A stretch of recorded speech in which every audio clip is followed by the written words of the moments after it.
algum momento da sua vida, você já foi de esquerda? Ô, Rica, eu não acredito muito nessa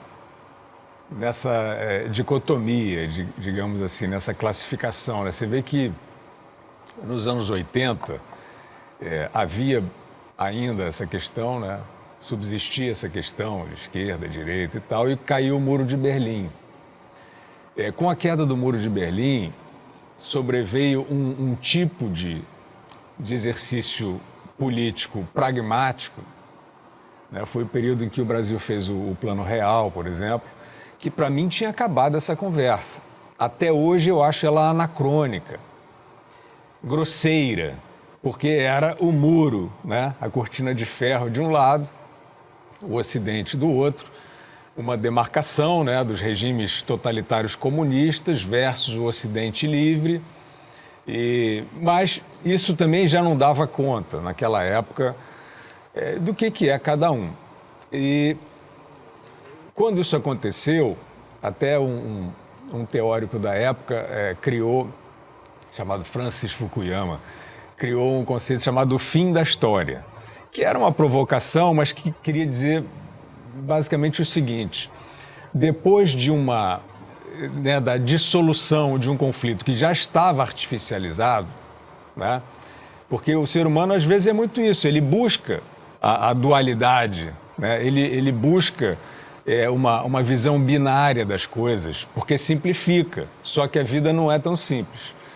Então, naquele momento era o fim da história no sentido, vai emergir não um consenso, que nunca será um consenso, mas iria emergir uma outra maneira de abordar a política.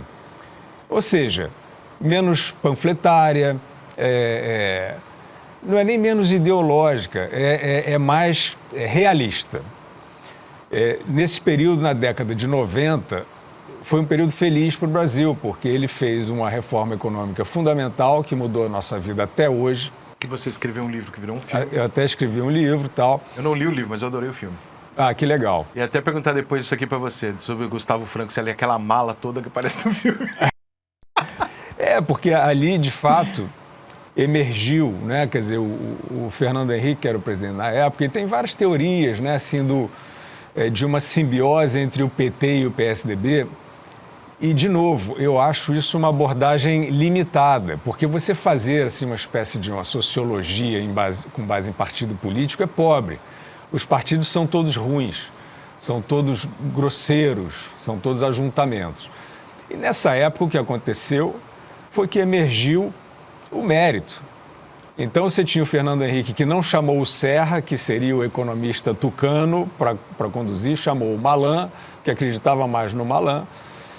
E o Malan montou uma equipe de gente que veio de tudo quanto é lado, tinha simpatizantes do PSDB e tal, mas tinha principalmente gente capaz de fazer uma reforma dificílima, que era para combater a inflação, essa história toda que todo mundo conhece. E que deu certo, e o Brasil tinha um trauma, aquilo foi uma mudança cultural, porque o Brasil tinha esse trauma, nada dá certo, aquela autoironia até meio exagerada, isso é Brasil, o mundo não levava a sério, a tendência ao populismo, ao calote, não sei o quê, e ali foi uma baita de uma mudança estrutural. Esses caras são heróis brasileiros, entre aspas, esses caras que fizeram esse plano?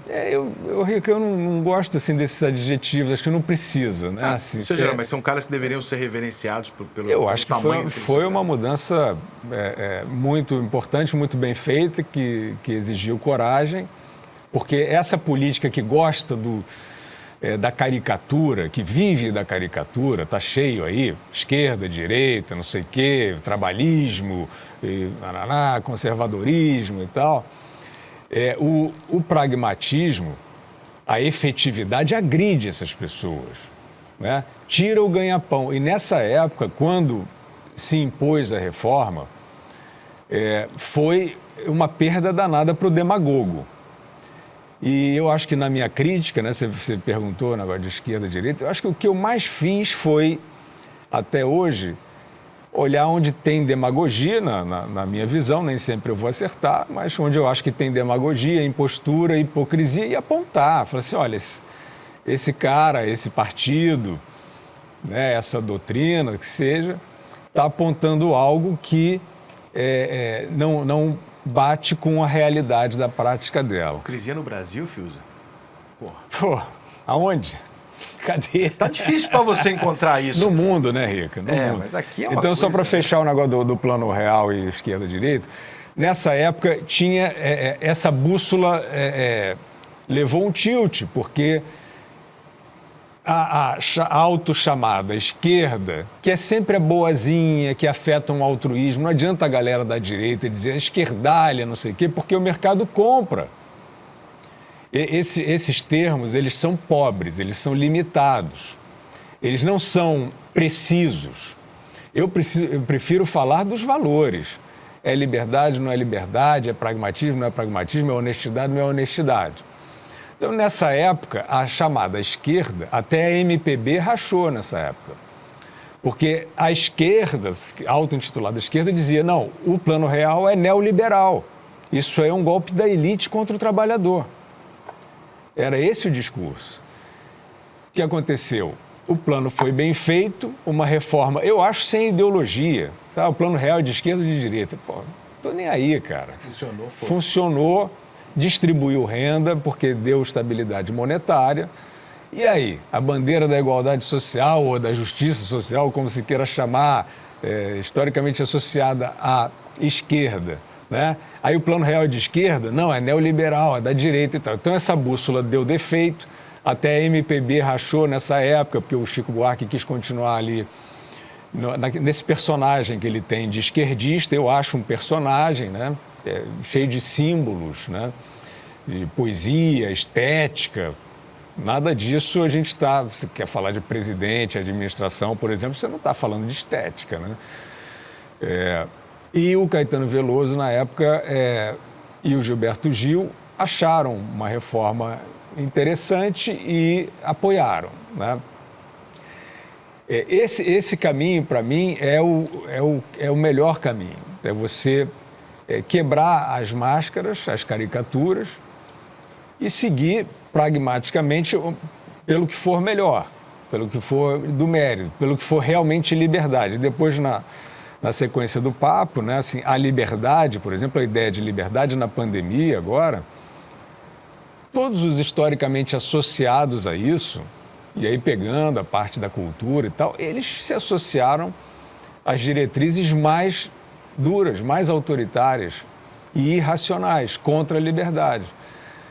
Sempre com o decalque, esquerda, progressista, não sei o quê. Então eu prefiro falar de liberdade. Onde está a liberdade, né? Mais ou menos por aí. Outro dia eu questionei isso no Twitter e até eu recebi um monte de resposta confusa, porque eu falei assim, alguém falou para mim, falou, Rica, você é de direita? Eu falei assim, cara, então eu não sei te dizer, porque assim, em tese, na parte econômica, sou. Mas, por exemplo, eu sou a favor que libere a droga, o aborto e tal, e eu sou ateu. Então, se eu falar que eu sou de direita, o pessoal de direita vai me matar. Então, eu não sei o que eu sou. Esse cara fala, não, cara, você é um liberal. Eu falei, então tem outra coisa, além do direito e esquerda agora, que é o liberal e tal. Você não acha que muito isso é confuso, meio, cara. Isso é meio um álbum de figurinha. Porque, por exemplo, por eu não acreditar em Deus, por exemplo, a direita não pode... Não, como é que você pode... Então, quer dizer que por uma orientação política, por um lado político, eu tenho que acreditar... Caraca, isso não faz sentido, isso não é político, entendeu? É muito louco isso, né? Isso, na verdade, você se perde dos valores reais e não tem dúvida, né? O cara roubou, ele não é honesto. Sim, ponto. Isso aí não dá, né? O cara autoritário que quer definir para onde você pode ir, se você vai sair do estúdio, virar à esquerda, à direita, não sei o quê, ele não pratica liberdade. Eu acho que isso é uma linha mais fácil de seguir, mas não tem jeito. Assim, esse negócio só piorou. Eu achava... É de interesse deles que piore, né? Eu acho que está todo mundo nessa, assim, generalizando um pouco. Está todo mundo meio tarado por essa história do rótulo, entendeu? Porque você vê as big techs, né? Aí elas têm, a gente estava até falando isso antes de começar a gravação, elas têm aquela... ideia de representar uma ética de comportamento. Aí fala que é contra o ódio, contra fake news, etc., por um mundo melhor, essas coisas vagas, né? Mas, na verdade, eles estão afetando um charme de esquerda. E aí o que acontece? O pessoal que quer ficar do outro lado, chamando todo mundo de esquerdista e achando que isso lhe dá credencial, e dá, infelizmente, porque ficou muito superficial, O cara fica chamando, o Mark Zuckerberg é um esquerdista. Eu respondo, cada vez que você chama o Mark Zuckerberg de esquerdista, ele ganha $1 milhão no capitalismo, porque ele vende esse verniz supostamente esquerdista. Esse já se perdeu o que é esquerdista, como eu falei do Plano Real, né?